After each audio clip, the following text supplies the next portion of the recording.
Hi, today I'm going to explain you some of the issues which I am facing with the self-prime motor and how you can resolve it. Currently what you are seeing is a self-prime motor which doesn't require a footwall at the end, which will be there in the sump. So normal pipe can be used for that purpose.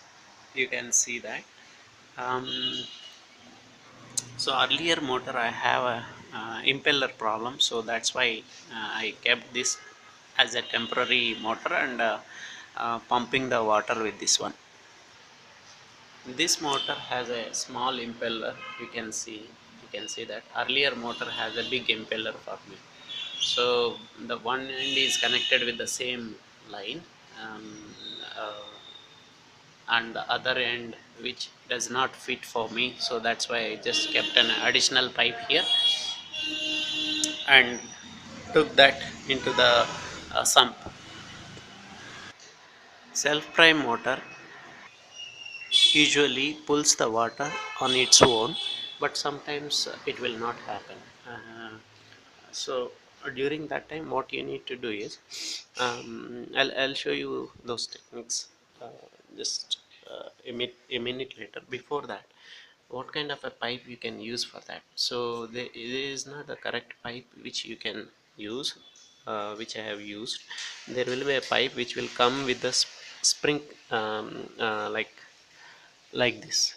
So it will have a kind of a round structure, so where you will get it in all the shops.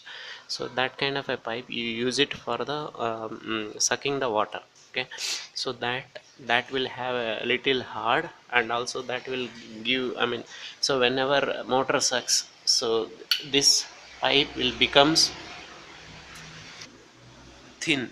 Instead of that, you can use that pipe so that it will not become thin. So if these both ends touch together, then water flow will be less. So that is one of the first first thing. And you need to make sure air is not flowing anywhere. So you can put this kind of a attachment near that end of the pipe, so that the air will not flow there. So if air is going, then water will not be pumped. So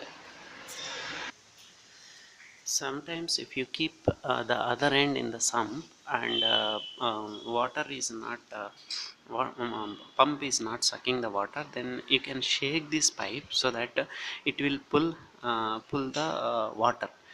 So if you shake it like this, then it will pull.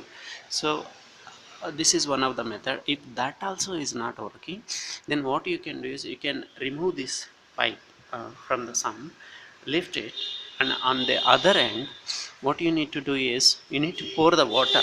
So have a bucket of water here, pour the water, and then after that keep the pipe, the end of the this pipe in this bucket only, and then switch on the motor.